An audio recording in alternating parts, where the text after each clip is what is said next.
आपण पाहिलं होतं की आपण बेसिकली एक्झाम्पल घेतलं, त्याच्यामध्ये ब्लँक जागा सोडून आपण तिथलं वर्ड काय असेल हे प्रिडिक्ट करण्याचा प्रयत्न केला होता.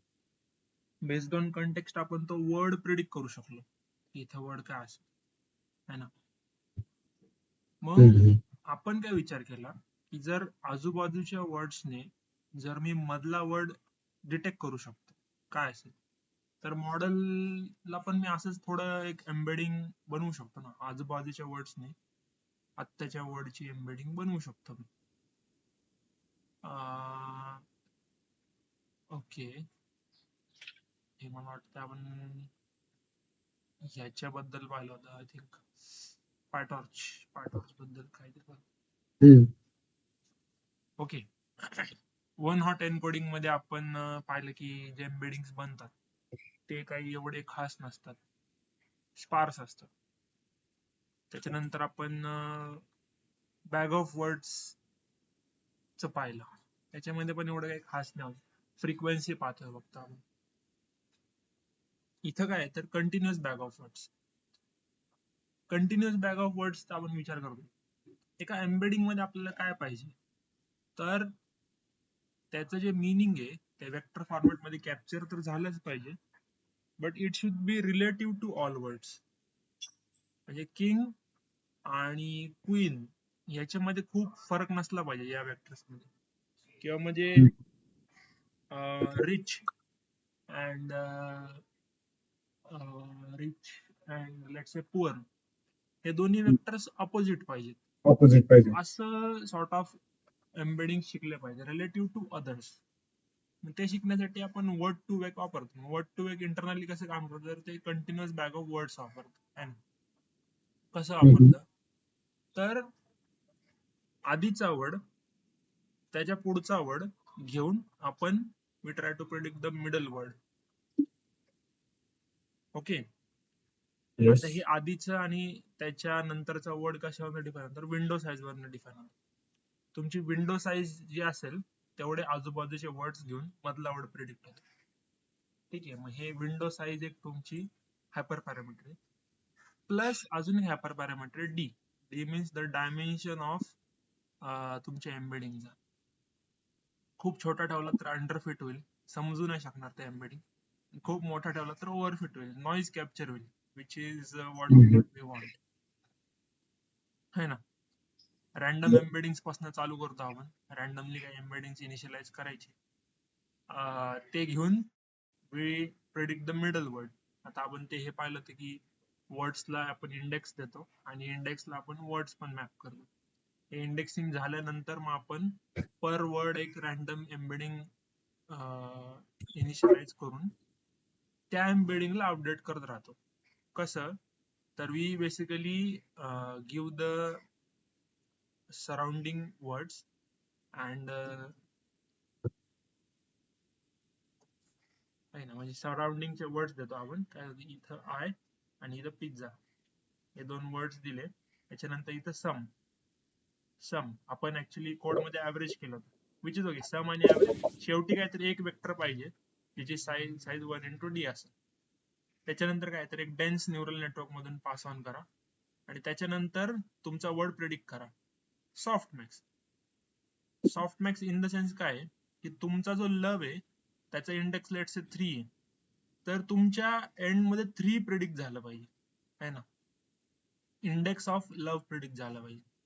जर 3 नाही झाला तर देर इज अ एरर, है ना. आणि एरर असेल तर परत बॅक प्रोपगेट करा आणि परत जे आधीचे एम्बेडिंग्स आहेत ते अपडेट करा. असं करत करत आपण काय करतो की रिलेटिव्ह टू अदर वर्ड्स आपण एम्बेडिंग्स अपडेट करत जा. आणि ते एक असं खूप वेळा तुम्ही केलं की मग तुम्हाला एक फीचर रिच एम्बेडिंग भेटते, है ना. तर आपण असं एक पाहिलं होतं आणि कोड भरपूर पाहिला होता मागच्या वेळेस पायटॉर्चचा. ओके, आज असा एक टॉपिक आहे ऍक्च्युली आपल्याला माहिती आहे, प्रोबॅबिलिस्टिक लँग्वेज मॉडेलिंगचा विचार करणार आहे आपण. प्रोबॅबिलिस्टिक म्हणजे काय, तुम्हाला काय वाटतं, काय असेल त्याच्यामध्ये?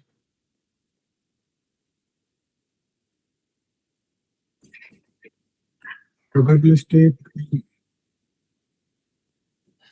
आपण ज्या व्हॅल्यूज बघतोय तर त्या वेक्टर स्पेस मध्ये कुठे लाई करताय, तर त्याच्या बेसवरतीच असणार. आता प्रोबॅबिलिस्टिक लँग्वेज मॉडेल काय म्हणतं की we basically predict the next words based on the previous words. Okay.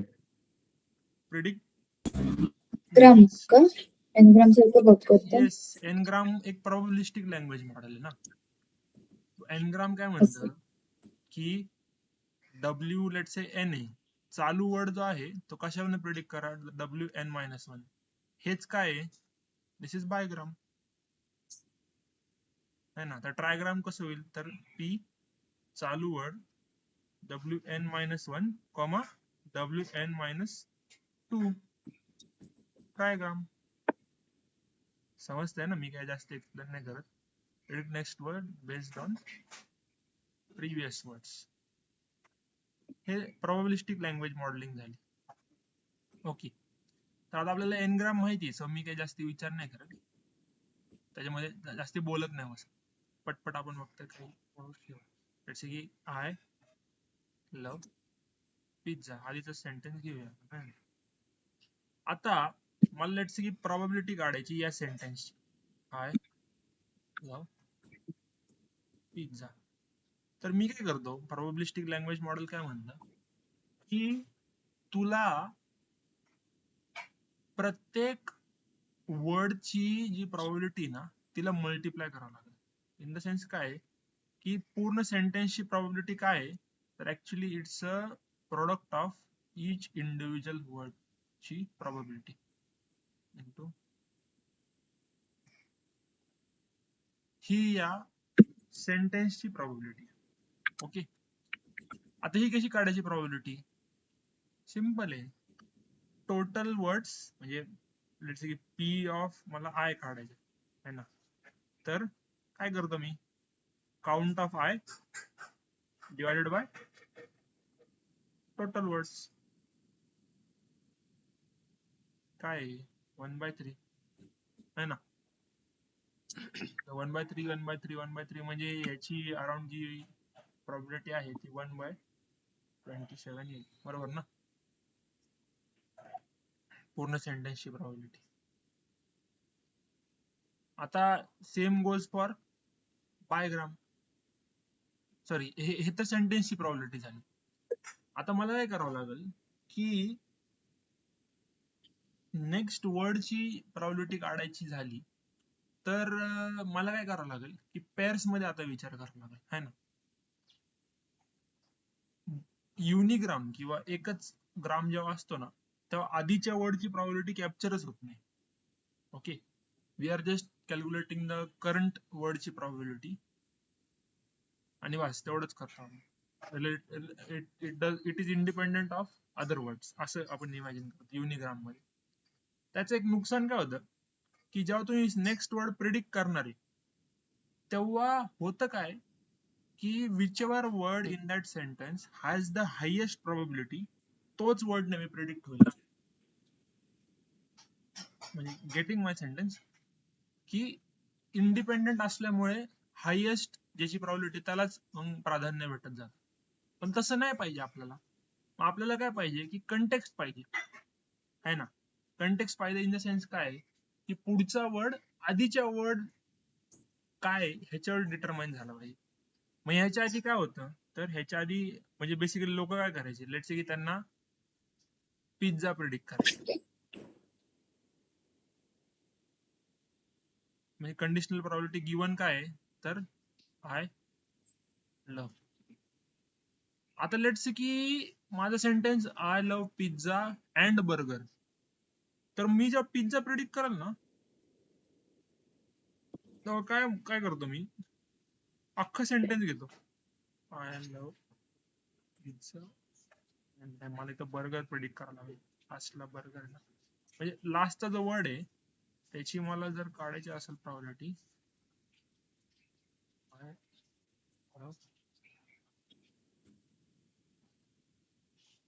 And असं करतो मी. सो ही काय, ही ऑन गोईंग प्रोसेस आहे. म्हणजे माझं जेवढं मोठं सेंटेन्स असेल ना, तेवढं ते असं असं असं असं म्हणजे लांब होत जातो तो सेंटेन्स. आणि ही जी प्रॉबिलिटी आहे ना ही काय होत असेल बरं, काय वाटतं?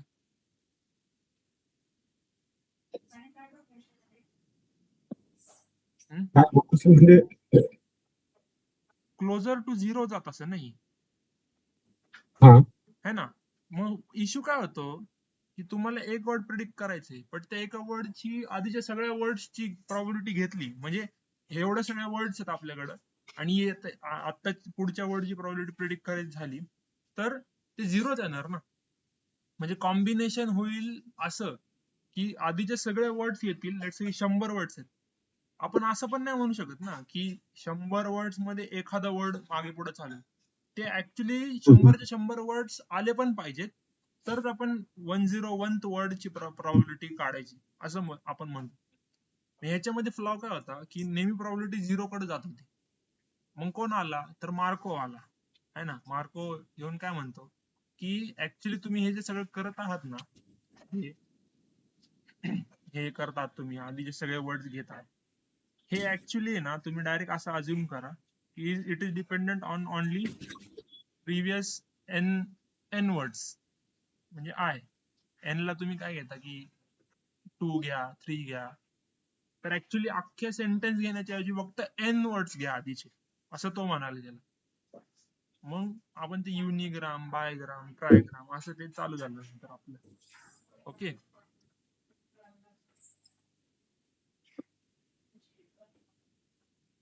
हे असं एनग्रामचं फक्त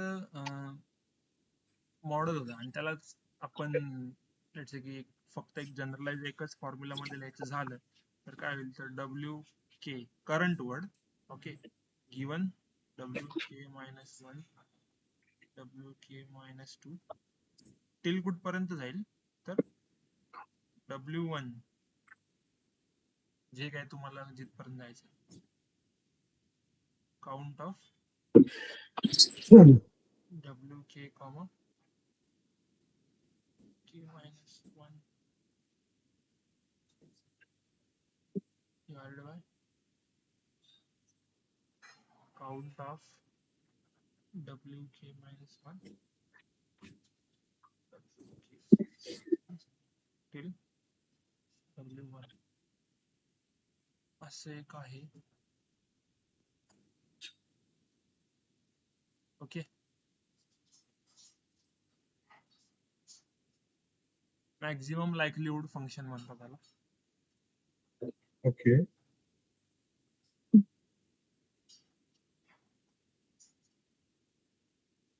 बेसिकली प्रोबॅबिलिटीच झाली ना ती. Higher the probability higher the number of count करतोय आपण की हा पेअर जो आला, हा पेअर किती वेळा आला बाकीच्या सेंटेन्सशी रिलेटेड, असं सॉर्ट ऑफ. जे वर केलं ना आपण हेच आहे count of I divided by total words. हे फक्त आता पेअरच्या टर्म्स मध्ये येते आता. ठीक आहे.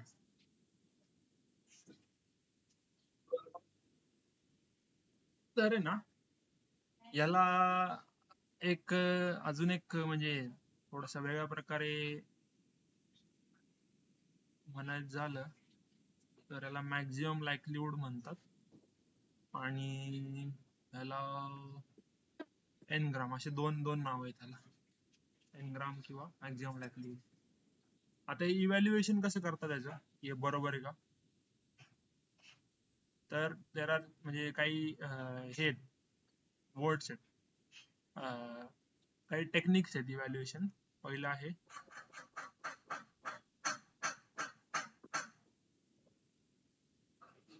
Average log लाईकलीहुड. ऍव्हरेज लॉग लाईकलीहुड काय म्हणते की तुमचा जो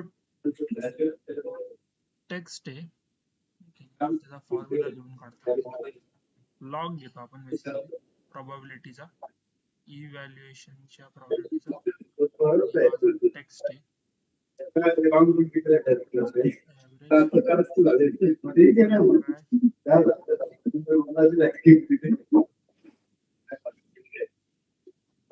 word summation of word of the train word. Okay, where word is the number of words in the text. हे काय आहे? Number of words in text.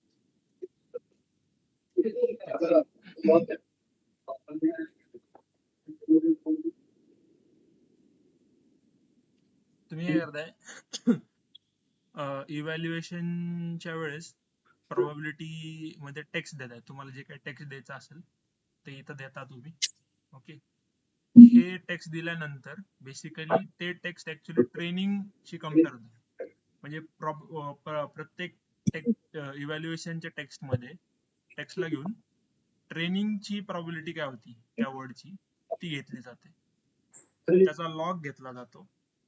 पर इथं जेवढे काही 100 वर्ड्स आहेत ते इथं समेशन होतात. Okay, summation in the sense आपण प्रत्येक वर्डचा प्रोबॅबिलिटीचा लॉग घेऊन सम करतोय आणि त्याला 1 बाय नंबर ऑफ वर्ड्सनी डिवाइड करतोय. ओके,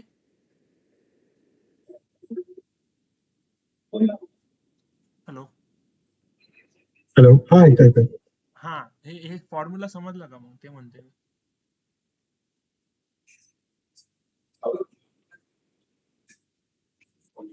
तेच बघत होतो मी, तेच ऍक्च्युली समजून घ्यायचा प्रयत्न करत होतो. हा, म्हणजे याच्यामध्ये काय डाऊट आहे का असं विचार. जे पी व्हॅल्यू जे व्हॅल्यू टाकलेली आहे तर ती पी व्हॅल्यू एक्झॅक्टली काय म्हटलं तू? इव्हॅल्युएशन आहे ना हे. आता इव्हॅल्युएशनची प्रोबॅबिलिटी काढतोय आपण. कोणत्या त्या इव्हॅल्युएशन इन टेक्स्ट द वर? सेन्स काय आहे की इव्हॅल्युएशन म्हणजे काय, म्हणजे लेट्स से की इथं टेक कॉर्पस वर ट्रेन झालेली प्रोबॅबिलिटी हे तुझ्याकडे रेडी आहे. हे आता हा पार्ट तुझ्याकडे रेडी आहे, बरोबर. प्रत्येक वर्डची प्रोबॅबिलिटी आहे तुझ्याकडे कारण की तू ट्रेन केलं त्याच्यावर. इव्हॅल्युएशनच्या वेळेस काय म्हणतो तू की मी नवीन टेक्स्ट देतो. आता या नवीन टेक्स्ट मध्ये लेट्स से की 100 वर्ड्स आहेत.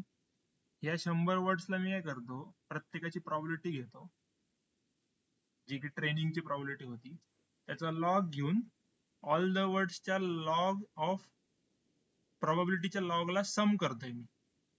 म्हणजे 1 to वर्ड्स, 1 नाही लिहिलं इथे. ऑल द वर्ड्सच्या summation of log of probability divided by total number of words in the text. हे हा टेक्स्ट हा इथं 100 आहे तर हे इथं 100 आहे. हे ट्रेनिंगचं नाही, इथलं.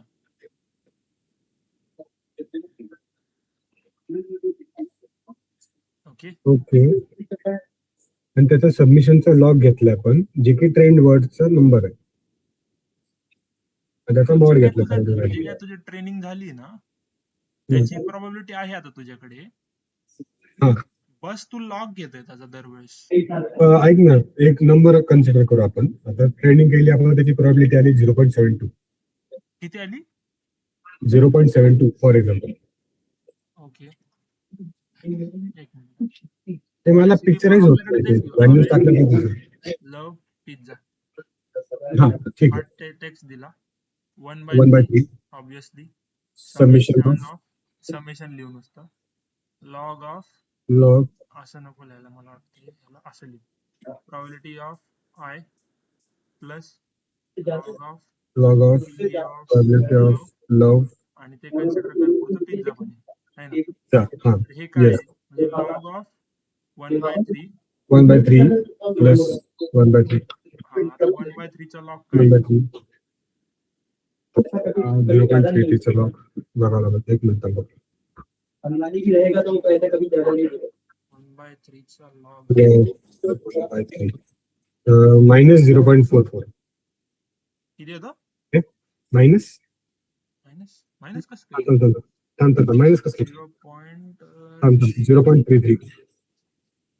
0.33 इथं माझ्याकडे दाखवतंय -0.48. लॉग कसं काय मायनस येते? हा लॉगचा ग्राफ असा असतो ना, असा असा तो म्हणजे तो कमी व्हॅल्यूला असं जातो. एका थ्रेशोल्ड नंतर तो निगेटिव्ह डिप करतो ना. निगेटिव्ह होतो का? ओके. 0.48 आता हे 0.48 म्हणजे मला वाटते is equal to into 3. That is minus 1.44. 1.44 आणि हे divide by 1/3 is equal to divided by 3. Divide by 3. 0.48 तेवढंच येणार ते. मल्टिप्लाय केलं डिवाइड केलं. हा 0.4. सो हे मायनस ना. हा मायनस. सो ऍक्च्युली हा जो तुमचा इव्हॅल्युएशनची ट्रेनिंगची याच्या म्हणजे तुम्हाला काय भेटलंय की log of P eval. So log inverse जे ह्याचं घ्यावं लागेल ना इथं मला इन द सेन्स मला वाटतं आता इथं लॉग आहे ऍक्च्युली लॉग भेटलं तुम्हाला probability. निगेटिव्ह व्हॅल्यूचं लॉग इनवर्स कसं काय?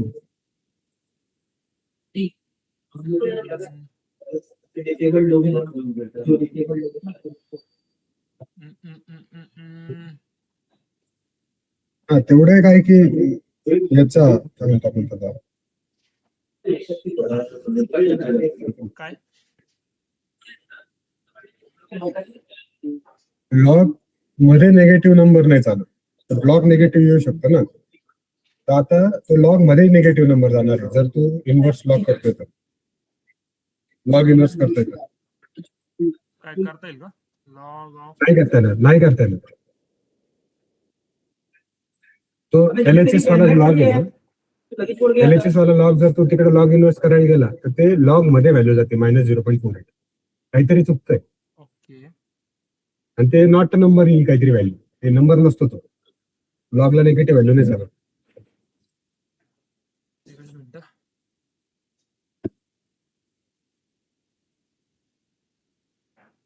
काय झालं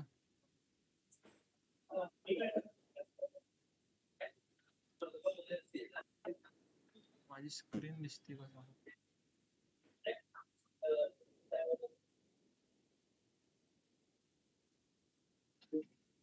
हा दिसते ChatGPT.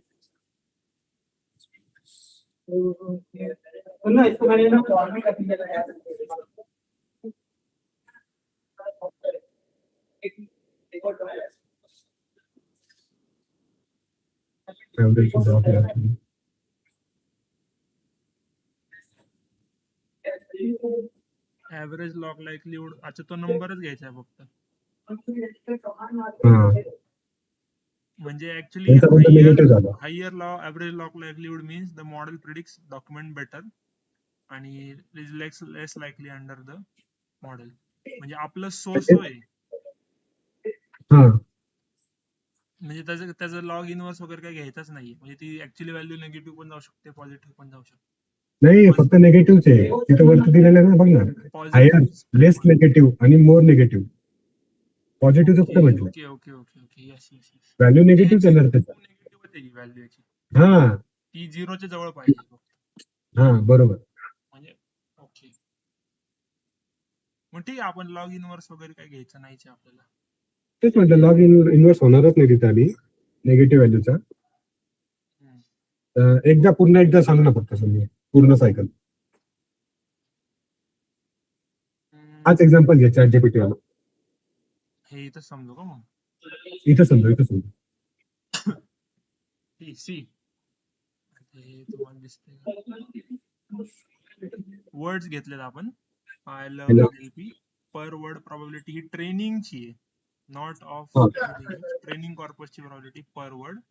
आय लव्ह NLP ला समजा तुम्ही परत ह्याच्यामध्ये दिलं इव्हॅल्युएशनच्या वेळेस दिलं तर तुम्हाला काय करावं लागेल की log of probability of each word.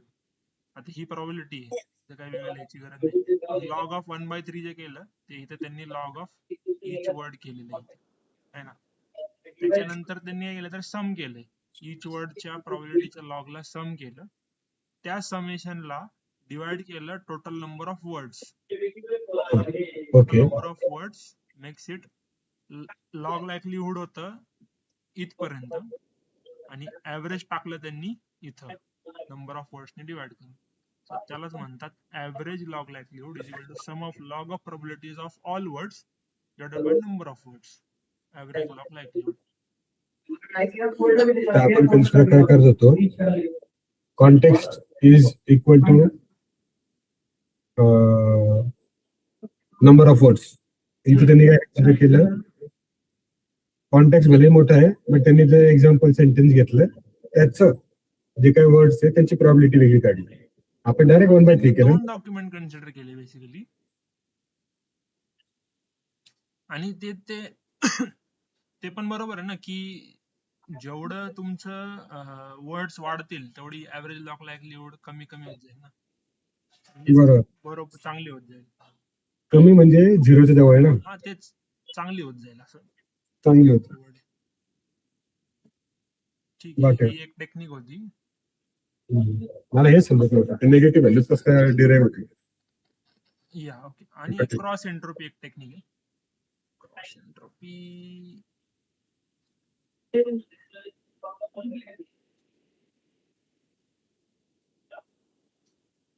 Cross entropy एक टेक्निक आहे. त्याच्यामध्ये काय करतोय आपण, त्याचा परत फॉर्म्युलाच लिहून काढतो पाहिजे.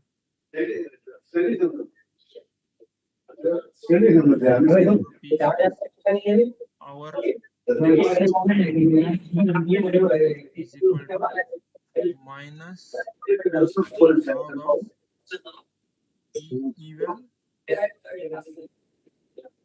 log of eval average.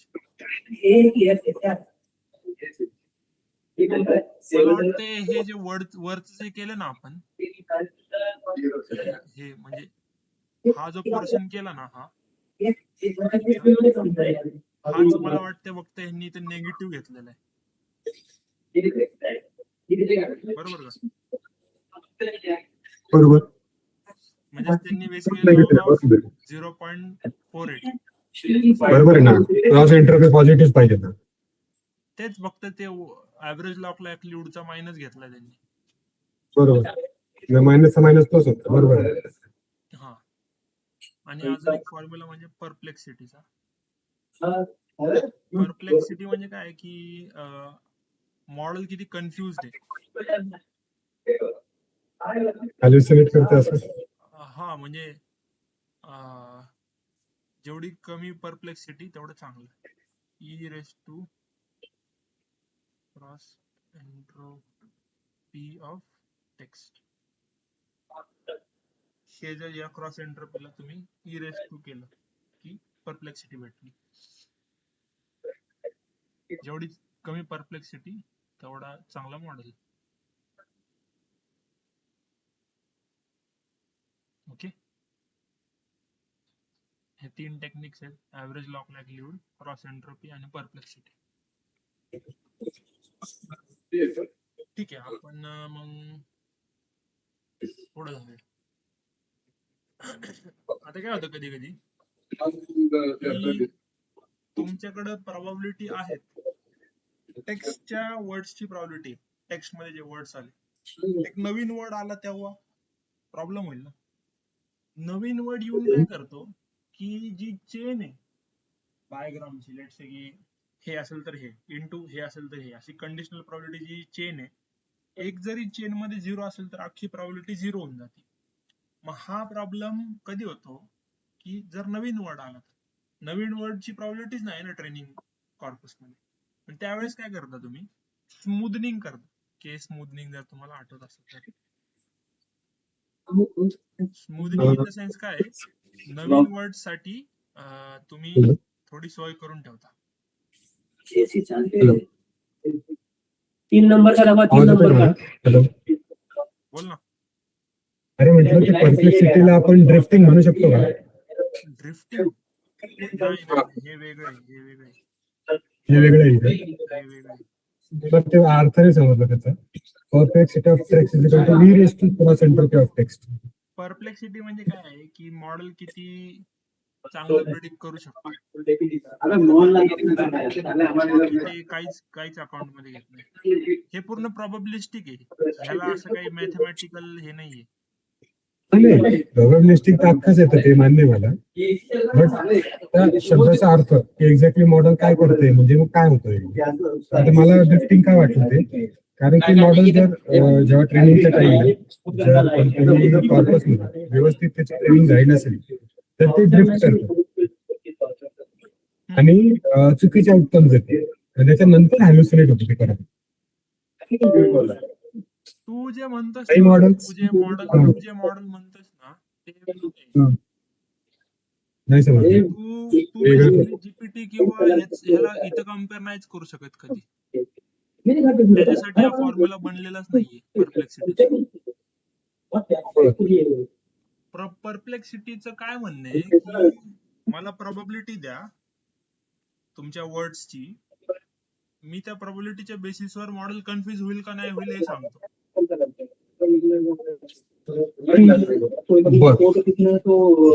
असं काही हे नाही की ट्रेनिंग डेटा असा आहे, टेस्ट डेटा असा आहे, असं ते काही कम्पेअर नाही करत आहे.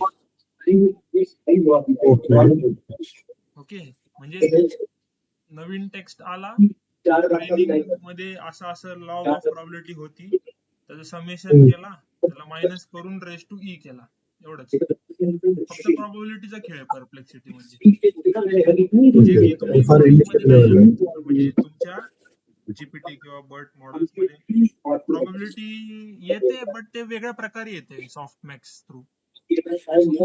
डायरेक्ट काय प्रोबॅबिलिटी नाही काढत बसत ना आपण, कंडिशनल प्रोबॅबिलिटी. सो हा वेगळा कन्सेप्ट आहे थोडा. ठीक आहे, म्हणजे ओके, म्हणजे समजलं का काय, थोडा वेगळाच कन्सेप्टच वेगळा आहे. म्हणजे केस मोजणी काय, नवीन वर्ड्स येतात, प्रोबॅबिलिटी 0 कडे नाही गेली तो घोळ होईल. ते करण्यासाठी काय करतो आपण, तर के ऍड करतो. एनी नंबर, एनी इंटिजर, मग कुठला इंटिजर द्याल का, तसं नाही, छोटी व्हॅल्यू द्या नेहमी के जर मोठा दिला काय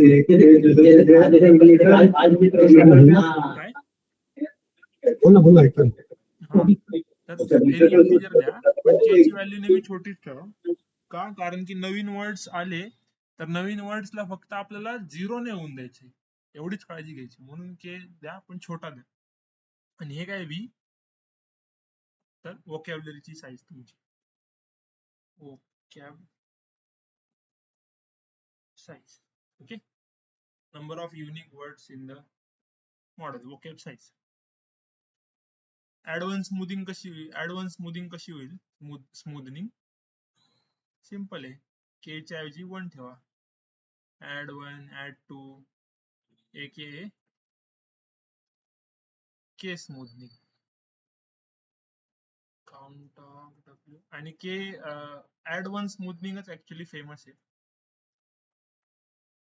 पण आजकाल कोणी एवढं वापरत नाही जीपीटी आणि याला व्ही. ओके, ऍड 1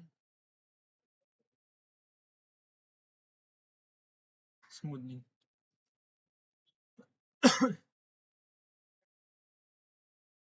ओके,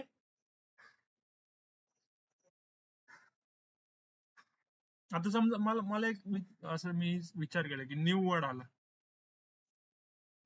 आला तर हा फॉर्म्युला काय बनल ऍड 1 स्मूथनिंग साठी किंवा के स्मूथनिंग साठी म्हणूया आपण, काय होईल?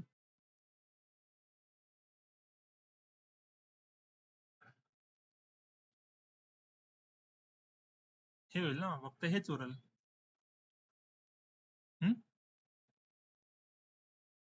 समजलं का काय म्हणाले, K W I K V.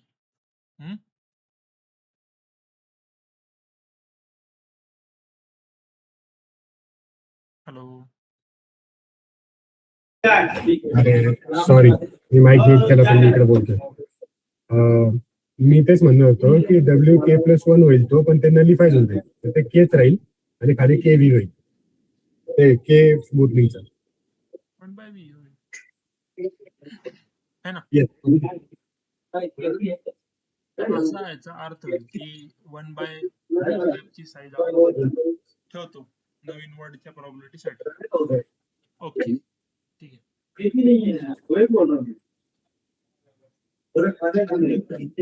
तर झालं आपलं थोडंसं probabilistic model, language modelling, topic modelling. आपण काय काय पाहिलं, वर्ड एम्बेडिंग पाहिलं, लँग्वेज मॉडेलिंग पाहिलं, प्रॉबॅबिलिस्टिक लँग्वेज मॉडेलिंग पाहिलं n gram through, topic modelling. Okay, topic modelling मध्ये काय येतं, तर पीओएस टॅगिंग येणार. तुम्हाला पीओएस टॅगिंग माहिती आहे ना, हो माहिती आहे, parts of speech. Part of speech. Parts of speech tagging करतो. त्याच्यामध्ये काय आहे की रूल बेस्ड टॅगिंग असतं. Rule based in the sense काय की हे असं असं आलं की हा नाऊन आहे, हे असं असं आलं की हे. आणि अजून एक टेक्निक म्हणजे काय तर प्रोबॅबिलिस्टिक टॅगिंग. प्रोबॅबिलिस्टिक म्हणजे काय की आधी हे वर्ड्स आले तर नेक्स्ट वर्ड शक्यतो नाऊनच असेल. अशा पण प्रकारे पीओएस टॅगिंग केलं जातं. ओके, मग एक ऍक्च्युली दिलेलं आहे. पीओएस टॅगिंग का करतो असं का वाटतं तुम्हाला? काय काय कारण असेल? कारण की त्याचं लॉजिक बनतं इंग्लिशमध्ये. फॉर एक्झाम्पल आपण इंग्लिश टार्गेट करतोय, तर इंग्लिशमध्ये पार्ट्स ऑफ स्पीच एक मिनिंग दर सेंटेन्सचं मिनिंग बिलॉंग करतात पार्ट्स ऑफ स्पीच मध्ये पर्टिक्युलर. तर ते काय आहे एक्झॅक्टली, नाऊन कोणतं आहे, वर्ब कोणतं आहे, जसं एक्झाम्पल आहे.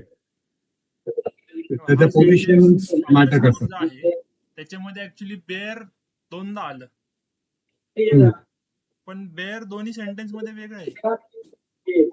हा बरोबर. एका ठिकाणी नाऊन आहे, एका ठिकाणी वर्ब आहे. आता हे कसं समजायचं मॉडेलला? मग तुम्हाला पीओएस टॅगिंग करावं लागेल की अरे बाबा हे नाऊन आणि हे वर्ड वर्ब असं तुम्हाला वर्ब टॅगिंग केल्यावर तुम्हाला मॉडेलला देता येतं नाही का.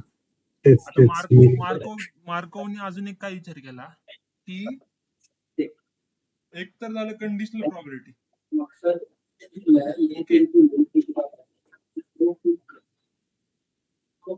कंडिशनल प्रॉपर्टी मध्ये काय म्हणतो आपण की हे आलं तर हे.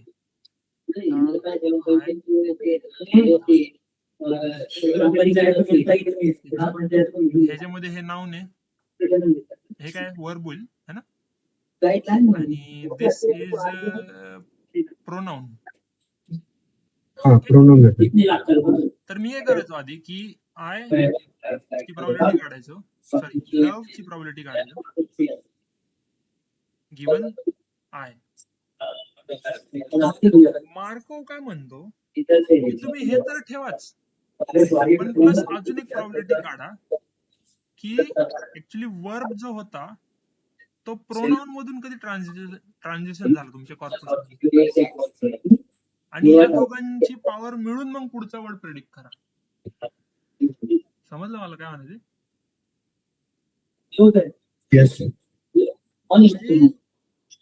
ही एक तर ही तर झाली कंडिशनल प्रॉबिलिटी, आणि ही झाली ट्रान्झिशन प्रॉबिलिटी. दोन्ही प्रॉबिलिटी मिळून जेव्हा तुम्ही पुढचा वर्ड प्रेडिक्ट कराल ना, तर you will make a better prediction. आणि याच्यामुळे काय होतं की तुमचं जे सेंटेन्स आहे ना ते ग्रामॅटिकली आता बरोबर जास्ती असेल, ठीक आहे त्याची जास्ती प्रॉबिलिटी, पण तो ऍक्च्युली वर्ब नंतर आहे का नाऊन नंतर आहे का हे पण तुम्ही आता बघायला लागतं, आणि त्याचं एक सेन्स करायला लागतो सेंटेन्स एक प्रकारे जास्ती. अशा दोन्ही कंडिशनल प्लस ट्रान्झिशन प्रॉबिलिटी तुम्ही एकत्र करता आणि एक बेटर. ओके, पीओएस टॅगिंग करून, आणि पीओएस टॅगिंग करून अजून एक गोष्ट पण करता येते, कन्स्टिट्युएन्सी पार्सिंग. कन्स्टिट्युएन्सी आता म्हणजे काय की याच्यामध्ये दिसते का हायर लेवलला सेंटेन्स असतो. ओके, मोठं कर ना, हे अजून मोठं, हे ऍक्च्युली क्लिअर नाही मला वाटतं एवढं पिक्चर दिसतंय. अच्छा पिक्चरच नाही घेतलं, मला वाटतं माझं दिसत. हा NP ERP हा दिसतंय, बेटर आहे. हे sentence top level noun phrase, त्या नाउन फ्रेज मध्ये एक नाउन फ्रेज आणि प्रपोजिशन, हे काय आय. ओके, सेंटेन्स मध्ये वर्ब फ्रेज मध्ये वर्ब फ्रेज डिव्हिजन असं काहीतरी म्हणले आणि टूक म्हणजे जो सेंटेन्स आहे I took me sorry it took it took me more than 2 hours translate a few pages of English असा हा सेंटेन्स आहे हा. पण सेंटेन्स मध्ये पण सब पार्ट्स आहेत ना. एक नाउन फ्रेज आहे, एक वर्ब फ्रेज आहे. ही नाउन फ्रेज या वर्ब फ्रेजच्या अंडर येते किंवा ही वर्ब फ्रेज या नाउन फ्रेजच्या अंडर येते. ओके, आता हे हे हे लेट्स से टू आहे, हे वर्ब फ्रेज आहे, हे डिटर्मिनंट आहे, हे काय जे म्हणजे कंजंक्शन आहे मला वाटतं. असं कोण कोणानंतर आहे आणि कोण कोणाच्या अंडर आहे हे पण तुम्ही पार्स करू शकता थ्रू कॉन्स्टिट्युएन्सी पार्सिंग. ओके, समजलं? येस. येस. तुम्ही जास्तीत जास्त ते सेंटेन्स समजून घेण्याचा प्रयत्न करताय. मग ब्रेकडाऊन ह्याच्यामुळे काय केलं होतं? हा? ब्रेकडाऊन ब्रेकडाऊन केलंय. आता तुम्हाला अजून एक पॉवर भेटली. तुम्ही कंडिशनल प्रॉबिलिटी काढत होता, तुम्ही ट्रान्झिशन प्रॉबिलिटी काढत होता, आता तुम्ही कॉन्स्टिट्युएन्सी पार्सिंग पण एकत्र कराल तर तिची प्रॉबिलिटीचा जो गेम आहे तो आता इंटरेस्टिंग व्हायला लागतो की अरे हा म्हणजे ह्या वर्ब फ्रेज नंतर ही नाउन फ्रेज बरोबर आहे आणि की ह्याची प्रॉबिलिटी जास्त आहे. सो तुम्ही जास्तीत जास्त प्रॉबिलिटीचा खेळ आता ऍड ऑन करत चालले असं तुम्ही एक इमॅजिन करू शकता.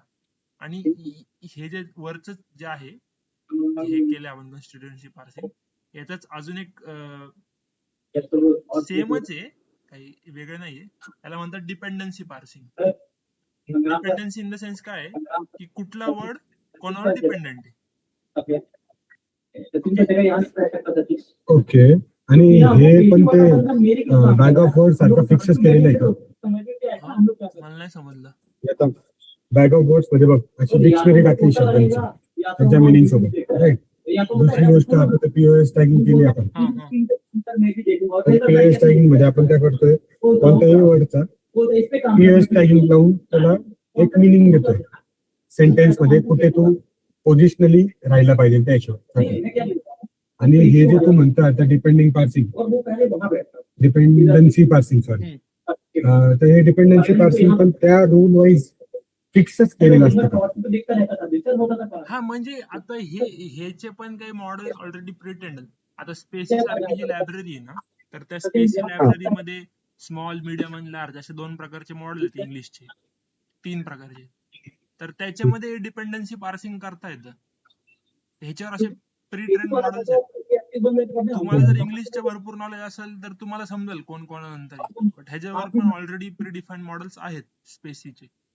आणि असं नसेल की बाबा आता म्हणजे not is dependent on ask, तर sorry ask is dependent on not. आता हा असा आहे, ask is dependent on not. काही सेंटेन्सेस मध्ये not is dependent on ask असंही असेल. It does we cannot say for sure की हे असंच आहे ते तसंच आहे. हा, तर ते रूल बेस्ड नाहीये, ते डायनॅमिकली चेंज रूल होतं. बेस काहीच नाही. ओके, तेच विचारायचं. ओके, आणि स्पेसिस लायब्ररी हे सगळं मॅनेज करतं. स्पेसी मध्ये हे सगळं होतं. स्पेसी मध्ये डिपेंडन्सी पार्सिंग होतं, कॉन्स्टिट्युएन्सी पार्सिंग होतं, पीओएस टॅगिंग होतं.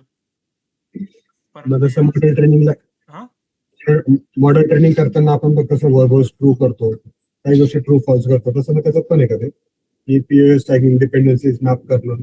मे तिथे बी असेल माहित नाही. प्री ट्रेन मॉडेल्स आहेत ते स्पेसीचे, त्याच्यामध्ये करता येतं. स्पेसी मध्ये सगळंच करता येतं तुम्हाला. ते tokenization, lemmatization, stemming, POS, constituency, dependency आणि परत टॉपिक मॉडेलिंग पण आता आपण थोडस बघूया. सो आपण स्टेप बाय स्टेप आलो. थोडंफार एनएलपी समजलं. एनएलपी समजल्यानंतर थोडेसे टेक्निक समजले, टोकनायझेशन हे आणि ते आणि हे. त्याच्यानंतर आपण असं समजलं की टेक्स्टचा अर्थ समजून घ्यायला पाहिजे. पण टेक्स्टचा अर्थ मशीनला समजवण्यासाठी त्याला एम्बेडिंग वेक्टर फॉर्मॅट मध्ये कन्वर्ट करावं लागेल. तर त्याच्यामध्ये आपण टेक्निक्स पाहिले. One hot encode. One hot एन्कोडिंगचा काही उपयोगच नाहीये. ते फक्त जेवढा मोठा टेक्स्ट त्याच्यामध्ये 1, बाकी सगळे 0. त्याला काय अर्थ नाहीये एम्बेडिंग. त्याच्याऐवजी मग bag of words. Bag of words मध्ये काय की फ्रिक्वेन्सी बघतोय फक्त आपण, आणि तिथं 1च्या ऐवजी फक्त त्या वर्डची फ्रिक्वेन्सी. त्याच्यानंतर continuous bag of words. Continuous bag of words मध्ये काय आहे की आजूबाजूच्या टोकन्सने मधल्या टोकनचा अर्थ डिफाईन करायचा. Is a continuous bag of words. Okay, continuous bag of words हे झालं वर्ड एम्बेडिंग साठी, वर्डचा अर्थ समजून घेण्यासाठी. त्या वर्डचा अर्थ समजल्यानंतर लँग्वेज मॉडेलिंग कडे. लँग्वेज मॉडेलिंग मध्ये काय, वर्ड जर समजलाय, आता लँग्वेज समजली पाहिजे. त्याच्यामध्ये एक सोपं मॉडेल म्हणजे एनग्राम मॉडेल. एनग्राम मॉडेल मध्ये मग कंडिशनल प्रोबॅबिलिटी. कंडिशनल प्रोबॅबिलिटीच्या नंतर आपण काय पाहिलं की त्या लँग्वेजला अजून जर समजून घ्यायचं असेल तर त्याचं पीओएस टॅगिंग करा. पीओएस टॅगिंग मग त्याच्यामध्ये ट्रान्झिशन प्रोबॅबिलिटी, म्हणजे मार्कऑफ चेन्स असतात त्या सगळ्या, कंडिशनल प्लस ट्रान्झिशन प्रोबॅबिलिटीज. त्याचा सम करा, मग मोठी चेन बनवा. अजून एक टेक्निक कन्स्टिट्युएन्सी पार्सिंग, अजून एक technique dependency parsing.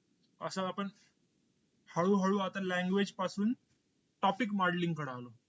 Word sort of sentence वर होतो, मग लँग्वेज, मग टॉपिक. Okay, topic. मग टॉपिक मॉडेलिंग झाल्यानंतर मग state of the art models आपण याच्यानंतर बघूया. RNN, LSTM, attention and transformers. Okay, मग आपण आता थोडस फक्त ह्याच्याबद्दल पाहूया, टॉपिक मॉडेलिंग बद्दल. Okay, okay. Topic modelling.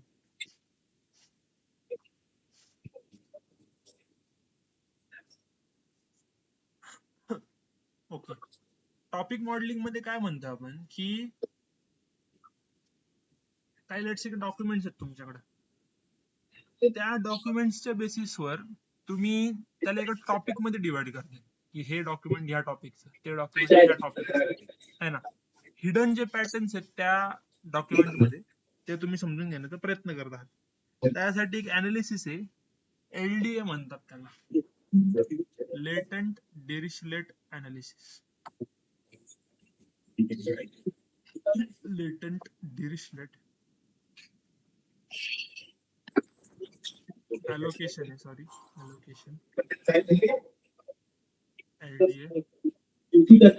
याच्यामध्ये काय करता, याच्या मागचा फॉर्म्युला विचित्र आहे, आपण खूप नको झालं त्याच्यामध्ये. ओके,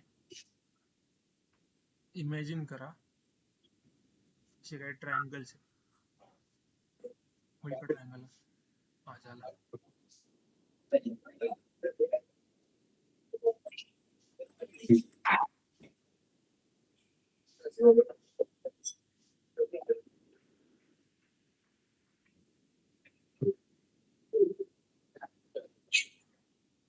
ओके, तर लेटंट डिरिचलेट अनालिसिस मध्ये 3 हायपर पॅरामीटर आहेत. पहिला हायपर पॅरामीटर आहे अल्फा. अल्फा काय म्हणतो की एका डॉक्युमेंट मध्ये टॉपिकची डेन्सिटी किती पाहिजे मला. टॉपिकची डेन्सिटी आधी समजून घ्या मी काय म्हणतो, मी अजून समजतो मी काय. बीटा काय म्हणतो की टॉपिक मध्ये, एका टॉपिक मध्ये वर्डची डेन्सिटी किती पाहिजे मला. आणि के काय म्हणतो की number of topics to be considered, number of topics to be considered. K समजा तुम्ही 3 ठेवला, 3 टॉपिक्स आहेत तुमच्याकडे. या ट्रायंगल मध्ये हा एक डॉक्युमेंट आहे समजा, दिस इज डॉक्युमेंट. याच्यामध्ये काही वर्ड्स आहेत, लेट्स से की याच्यामध्ये 10 वर्ड्स आहेत. तर 10 वर्ड्स कसे मी डिफाईन करणार, 1 2 3 4 असे वर्ड्स आहेत, प्लस वेगळ्या पण टॉपिकचे वर्ड्स आहेत ना. सो हे असे वर्ड्स. आता माझा अल्फा काय म्हणतो की अल्फा लेट्स से माझा आहे मी काहीतरी 0.3 की 0.3 डेन्सिटी पाहिजे एका टॉपिकची कशामध्ये, एका टॉपिकची डॉक्युमेंट मध्ये. डॉक्युमेंट. ओके, सो लालची इथं काय येणार, लालची काय येणार, रेडची इथं काय येणार बघा, इथं 4/10 बरोबर ना. हा ग्रीनची काय येणार 3/10, 3/10, व्हाईटची पण व्हाईटची 3/10. येणार 3/10. तर ऍक्च्युली डॉक्युमेंट टॉपिक डेन्सिटी मध्ये काय म्हणतोय मी, की हा थ्रेशोल्ड लावला, लेट्स से की मी ग्रेटर देनचा थ्रेशोल्ड लावला, ग्रेटर देनचा, तर हा आणि हा टॉपिक कॅन्सल होऊन फक्त हाच टॉपिक उरतो. मग हा डॉक्युमेंट कुठल्या टॉपिकचा आहे, तर हा रेड टॉपिकचा आहे. Red topic in the sense कुठले टॉपिक घ्या, मग स्पोर्ट्स घ्या, कल्चर, कंट्री आणि हे आणि ते काही घ्यायचं ते घ्या. मग एक डॉक्युमेंट कुठल्या टॉपिकचं आहे, तर हे एलडीए थ्रू करतायत. हे खूप वरवर झालं, याच्यामध्ये कॉम्प्लेक्स फॉर्म्युला आहे, तिथं जाण्याची गरज नाही, पण हे वरवर समजून घेतलं हायपर पॅरामीटर्स काय करतात तरी खूप झालं. ओके. आता टॉपिक वर्ड डेन्सिटी काय म्हणतं, की एक टॉपिक कन्सिडर करण्यासाठी त्याच्यामध्ये वर्ड्सची किती डेन्सिटी पाहिजे. ओके, कळलं काय म्हणायचंय. कलेक्टिव्हली म्हणतात तू, ओके, कळलं का काय म्हणजे. म्हणजे कलेक्टिव्हली म्हणतात तू ते कीवर्डची डेन्सिटी कशी म्हणजे पाहिजे. लेट्स से की स्पोर्ट्स हा एक टॉपिक आहे. आता ह्या हा. टॉपिक मध्ये स्पोर्ट्सच्या वर्ड्सची डेन्सिटी इतकी पाहिजे तरच हा मी टॉपिक म्हणून कन्सिडर करेल, ओके. असं. आणि के म्हणजे नंबर ऑफ टॉपिक्स आहे तुमचं. Major occurrence. हा गॉट इट. हा, असं या 3 हायपर पॅरामीटर्स वर हे चालतं, एलडीए चालतं. एलडीए चालतं. मग असं म्हणजे मला म्हणायचं काय आहे, की ऍक्च्युली हा 40% रेड टॉपिक आहे. म्हणजे हा डॉक्युमेंट 40% रेड टॉपिक आहे, 30% व्हाईट टॉपिक आहे आणि ग्रीन टॉपिक 30%. म्हणजे मी पर्सेंट मध्ये डिवाइड करतो. अरे हा जो टॉपिक आहे ना, हा 80% स्पोर्ट्स बद्दल आहे, असं मी जेव्हा म्हणतो तेव्हा काय करतो, तर मी हा एलडीए च्या टर्म्स मध्ये मी म्हणतो. Okay, okay. असं बघता याचा अर्थ आहे एलडीएचा टॉपिक मॉडेलिंगचा. तुम्हाला थोडंफार फॉर्म्युला आर्किटेक्चर बघायचं असेल तर आहे कॉम्प्लेक्स, भयंकर कॉम्प्लेक्स. याच्या ऍक्च्युली वरती छापलं गेलं.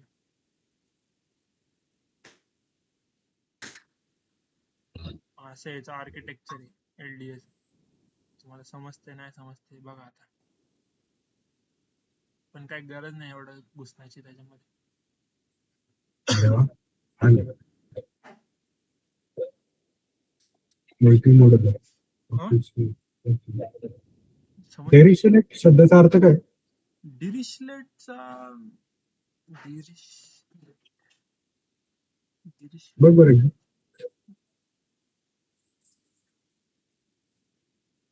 Dirichlet refers to German mathematician Peter Gustav Lejeune Dirichlet. German मॅथमॅटिशियनचं नाव आहे. 1800चा सायंटिस्ट तो मॅथमॅटिशियन, त्याचं नाव आहे. मग त्यांनीच टेक्निक काढली असेल म्हणून मग त्याच्या नावावरती टेक्निक असं असेल. पण ते 2 व्हेरिएबल डिक्लेअर केले आहे अल्फा आणि बीटा, ते दोन्ही डेरिशलेट म्हणून केलेले आहेत. त्याच्यानंतर मल्टी नॉमिनल म्हटलंय. Multi nominal is a specialized, highly efficient probabilistic algorithm used primarily for text classification, tasks like spam detection and terrorism.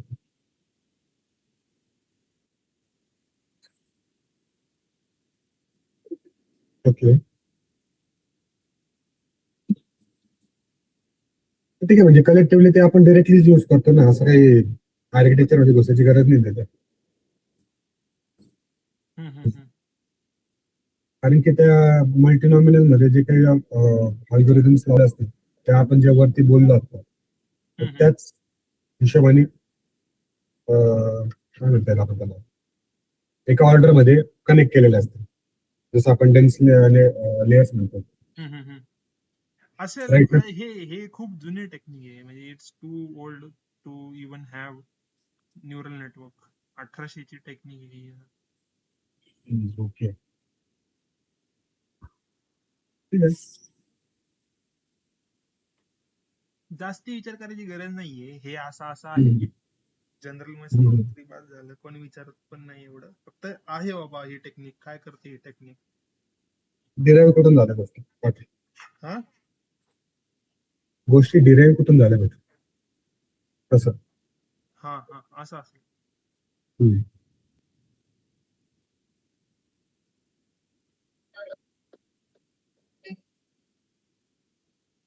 ठीक आहे, मग हेच होतं आज. पुढच्या वेळेस आपण थोडे ऍडव्हान्स टॉपिक्स बघूया. RNA पुढच्याच काय बघणार आपण हम्म पुढच्याच काय बघणार आपण RNA LSTM ओके चालेल. झाला. Okay. लँग्वेजचा पार्ट झाला, आता मॉडेलचा पार्ट. आपण आजचा पण इंटरेस्टिंग होता. हा हम्म.